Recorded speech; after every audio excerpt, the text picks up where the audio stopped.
Seorang ayah menelepon dokter pribadinya karena anaknya sakit. "Dokter," kata sang ayah lewat telepon, "putra saya menderita flu Hong Kong." "Saya tahu," sahut dokter. "Kemarin saya telah ke rumah Anda dan memberinya obat. Pisahkanlah dia dari semua orang yang ada di rumah." "Tapi dokter," kata ayah yang cemas itu, "dia telah mencium pembantu rumah tangga kami. Kasihan.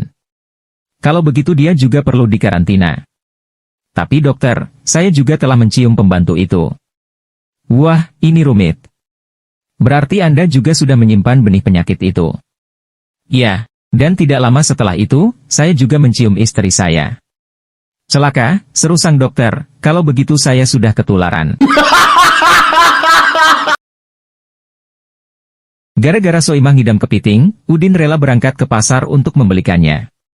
Tanpa diduga, di angkot Udin ketemu mantan pacarnya saat masih SMP. Akhirnya dia lupa tujuan semula dan menghabiskan waktu seharian dengan sang mantan. Waktu sudah sore ketika dia ingat harus membeli kepiting. Bergegas dia pergi ke pasar lalu membeli 5 kilogram kepiting. Untuk mengelabui istrinya Soimah, sesampainya di halaman rumah segera kepiting itu dilepas ikatannya lalu disebarkan ke tanah. Dengan sebatang tongkat, digiringnya kepiting tersebut. Sambil berteriak, "Ayo cepetan jalan, sebentar lagi sudah nyampe rumah." Soimah yang mendengar teriakan Udin segera keluar rumah.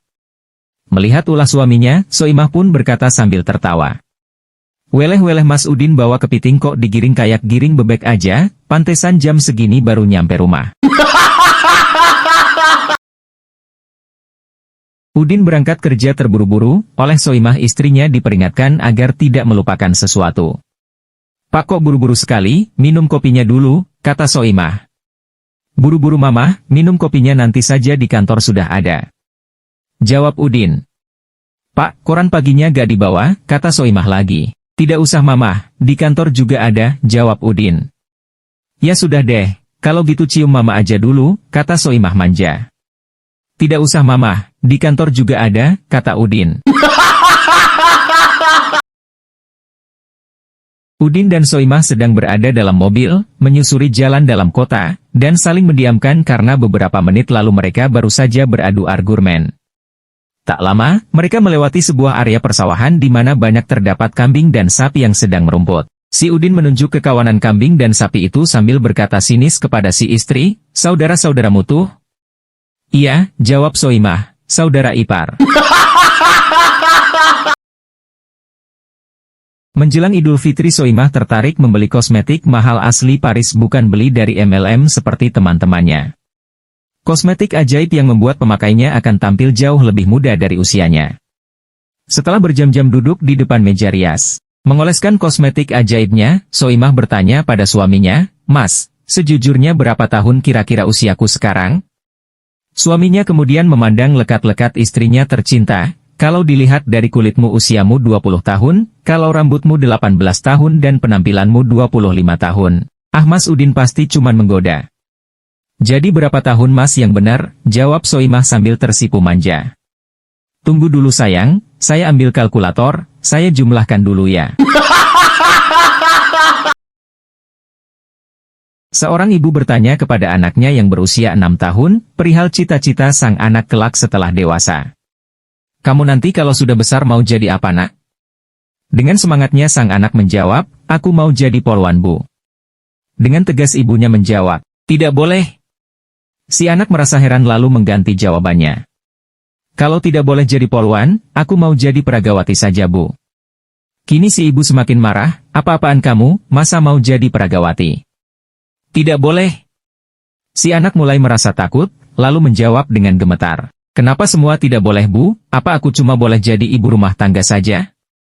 Si ibu sekarang tidak marah lagi. Namun ia menangis dan memeluk anaknya dan berkata, "Kamu ini laki-laki Udin." 3 bulan setelah suaminya meninggal, Soimah dijodohkan orang tuanya dengan Udin. Saat malam pertama, Soimah menunggu di tempat tidur sambil selimutan. Saat Udin membuka selimut dia melihat Soimah tanpa busana, tanpa bra, tapi mengenakan sidi warna hitam. Soimah bilang, "Mas Udin, bibirku, tubuhku, dan dadaku milikmu sekarang, tapi maaf mas, yang berpakaian hitam di bawah dia masih berduka cita." Udin mikir sejenak, terus dia bilang. Gak apa-apa say, tapi sebentar ya, aku mau ke belakang dulu. Udin pergi ke kamar mandi, balik dari kamar mandi. Dia sudah bugil dan hanya mengenakan kondom berwarna hitam. Sambil nyengir Udin bilang. Say, yang berpakaian hitam di bawah ini, dia mau menyampaikan bela sungkawa yang sedalam-dalamnya. Suatu hari ayah Udin mengundang teman masa SMA untuk makan malam. Temannya itu adalah bekas preman dan seluruh tubuhnya dipenuhi dengan tattoo. Udin, yang masih kelas 5 SD, beserta ayah ibunya duduk satu meja makan saat itu. Sejak tamu datang, Udin tidak pernah melepaskan pandangannya dari tangan teman ayahnya yang penuh tato itu. Dari matanya terlihat seakan-akan dia menyimpan tanda tanya besar. Akhirnya dengan penuh kesopanan Udin bertanya kepada teman ayahnya itu, maaf ya om, apakah ibunya om gak pernah memberi kertas untuk menulis dan menggambar? Soimah istri Udin baru pulang dari dokter karena merasa kurang enak badan. Udin pun bertanya, Mama, sakit apa kata dokter? Soimah pun menjawab, gak ada apa-apa, cuma sedikit stres. Dokter menyarankan supaya kita rileks dengan liburan ke New York, Paris, London, Tokyo atau Sydney. Enaknya kita pergi kemana Pak? Enaknya kita pergi ke dokter lain saja, jawab Udin. Pada suatu hari ada seorang suami yang menggugat cerai istrinya ke pengadilan daerah. Di pengadilan, dia diberikan beberapa pertanyaan. Apakah Anda benar-benar serius untuk menceraikan istri Anda? Serius Tuan Hakim. Mengapa? Karena ia diperkosa, Tuan Hakim. Hah, bukankah Anda harus membelanya? Bukan menceraikannya? Seharusnya Pak Hakim. Tapi, saya lihat dia sempat ganti posisi. Ada seorang ibu orang Medan yang tengah mengatuk mau tidur. Lalu tiba-tiba anaknya bertanya, Mak, Mamaku udah pernah injak Jakarta? Si ibu menjawab, udah nak. Terus si anak bertanya lagi, kalau Bandung? Si ibu menjawab, udah anakku. Terus si anak bertanya lagi, kalau Yogyakarta udah? Si ibu menjawab, udah. Lalu si anak bertanya lagi, kalau Surabaya, Makassar, Papua, Aceh, Pontianak, Pekanbaru, Balikpapan, Manado, Kendari, Pangkal Pinang, Batam, Palangkaraya udah mak. Sambil menahan kantuk si ibu menjawab, tidurlah nak, tinggal mulutmu aja lagi yang belum mamak injak. Suatu malam, Udin yang sudah berusia 85 tahun telepon ke dokter pribadinya. Dokter, ada yang aneh dengan toilet saya. Setiap malam waktu saya mau kencing, lampunya langsung nyala sendiri begitu saya buka pintunya. Sang dokter menjawab, Mbah istirahat saja deh, nanti saya perbaiki. Kata si dokter, mencoba menenangkan Udin. Karena merasa ada yang aneh, kemudian si dokter menelpon keluarga si Udin, dan yang ngangkat putri bungsunya, Soimah namanya. Halo Dik Soimah, tadi mbahmu memberitahu bahwa lampu toiletnya langsung menyala saat pintunya dibuka. Apa memang kamar mandi dipasang lampu otomatis? Mendengar hal ini, Soimah langsung berteriak, Mamah, Kakak, Embok Ijah, Papa kencing di kulkas lagi tuh. Adik bayi laki-laki Udin yang baru saja lahir sedang menangis menjerit-jerit. Dia bertanya pada ibunya, sebenarnya, adik ini asalnya dari mana Bu? Ibunya menjawab, dia datang dari surga, Udin. Udin pun berkata, sekarang aku bisa mengerti mengapa mereka mengusirnya dari sana. Suatu pagi, Soimah bercerita pada suami soal mimpinya. Semalam ia bermimpi suaminya memberikan sebuah kalung berlian di hari ulang tahun pernikahan mereka. Bagaimana pendapatmu soal mimpiku? Kira-kira apa artinya? Tanya wanita itu pada suami. Kau akan segera mengetahuinya sayang. Jawab suaminya. Malam harinya, si suami memberikan sebungkus kado untuk istrinya. Dengan berdebar-debar, sang istri membuka kado perlahan-lahan dan isinya adalah sebuah buku berjudul, Arti-Arti Mimpi.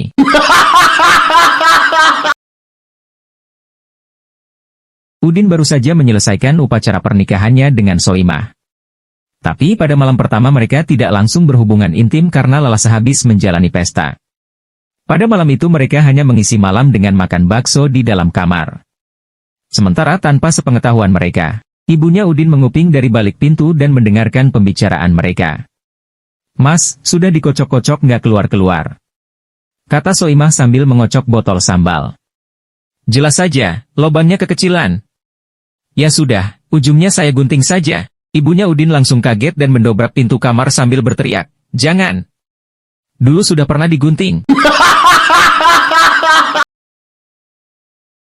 Suatu siang, Udin mendapati sebuah SMS di HP anaknya yang ditinggalkan begitu saja di meja makan. Pesannya seperti ini. "Selamat siang sayang, udah makan belum? Nanti malam kita jadi tidur bareng di rumahku kan? Jangan sampai ketahuan ya." Melihat SMS itu Udin sangat marah. Ia melaporkan ke istrinya tentang hal itu. Tibalah saatnya anaknya pulang sekolah, mereka sudah siap-siap memarahinya. "Nak, nanti malam mau kemana?" "Oh, nanti rencananya mau belajar di rumah teman Pak." Istri Udin pun langsung menampar anaknya. "Kenapa Bu, kok menampar saya?" "Nak, jangan pura-pura tidak tahu, kamu pasti bohong. Coba lihat SMS ini," kata Udin sambil menunjukkan isi SMS itu. "Lah kartu yang dipasang di HP saya kan kartunya ayah," kata ayah. "HP-nya rusak dan lagi ada SMS penting, jadi terpaksa aku dipinjamkan ke ayah."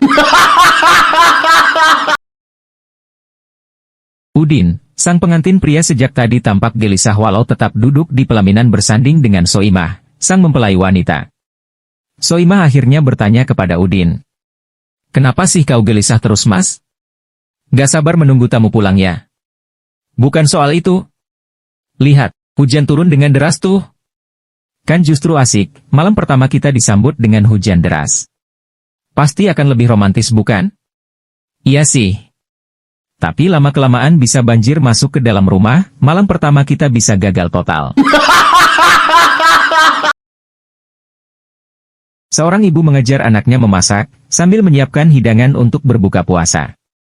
"Neng tolong taruh wajan di atas kompor." "Baik Bu, terus apa lagi?"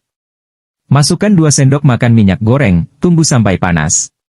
"Iya Bu, ini minyaknya sudah panas." "Nah masukkan bumbu yang sudah diulek halus, tunggu sampai baunya harum." "Sudah Bu, terus apa lagi?" "Tuangkan santan yang dipanci itu, tunggu sampai mendidih." "Bu, santan sudah mendidih terus bagaimana?" "Kalau sudah mendidih kasih salam." Soimah pun mendekatkan mukanya ke wajan sambil berbisik, "Assalamualaikum." Suatu hari ada seorang anak yang bertanya pada ibunya, "Ibu, aku kan sudah dewasa, jadi bolehkan aku pakai lipstik?" "Boleh ya Bu." "Tidak boleh, sayang. Ibu tidak akan mengizinkan kamu." "Aduh Bu, aku kan udah 17 tahun kan pantas sekali aku pakai lipstik." "Tidak boleh," kata ibunya marah. "Pokoknya aku ingin pakai lipstik." "Kamu tidak ngerti ya apa yang ibu bilang? Lihat aja anak-anak perempuan yang lain, mereka udah diizinkan ibunya untuk pakai lipstik," kata anak itu.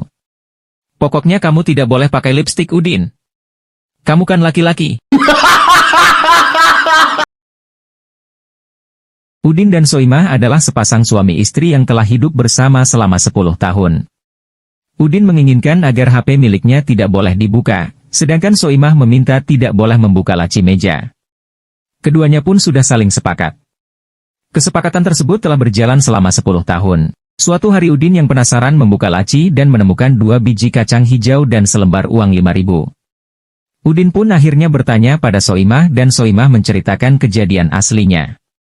Ia menjelaskan bahwa ia pernah selingkuh dan kacang hijau itu menunjukkan berapa kali ia berselingkuh. Mendengar penjelasan sang istri, Udin pun bercerita bahwa ternyata ia juga sudah pernah selingkuh berulang-ulang dan lebih parah dibandingkan istrinya. Akhirnya mereka saling berpelukan. Lalu Udin bertanya tentang uang 5.000 yang ada di laci. Soimah pun menjawab bahwa ia telah menjual kacang hijau lainnya dan mendapat uang 5.000. Udin pergi ke sebuah toko kue dan memesan kue tart untuk pesta ulang tahun istrinya. "Apa yang hendak ditulis pada tart ulang tahun ini, Pak?" tanya si gadis manis yang melayani kepada Udin. "Tulis saja." "Sayang, kamu tidak bertambah tua," di bagian atasnya, kemudian sambung dengan, "Sayang, kamu cuma bertambah cantik," di bagian bawah, kata Udin. Esoknya, Udin datang mengambil tartnya dan terus membawa pulang ke rumah untuk dipersembahkan kepada istrinya yang tersayang di hadapan tamu-tamu yang lain. Dan ketika tart itu dibuka di depan istri dan tamu undangan yang lain, Udin hampir pingsan ketika membaca tulisan yang tertera di tart itu. Sayang kamu tidak bertambah tua di bagian atas. Sayang kamu cuma bertambah cantik di bagian bawah. Soimah istri Udin sedang memasak di dapur. Udin yang berada di sampingnya mengoceh tak berkesudahan, pelan sedikit, hati-hati, apinya terlalu besar, ikannya cepat dibalik, minyaknya terlalu banyak. Soimah secara spontan menjawab, sayang, saya mengerti bagaimana cara memasak sayur dan menggoreng ikan. Udin pun dengan tenang menjawab, saya hanya ingin dirimu mengerti bagaimana perasaan saya saat saya sedang mengemudikan mobil. Engkau yang berada di samping mengoceh tak ada hentinya. Setelah makan malam, seorang ibu dan putrinya bersama-sama mencuci mangkuk dan piring, sedangkan ayah dan putranya Udin menonton TV di ruang tamu.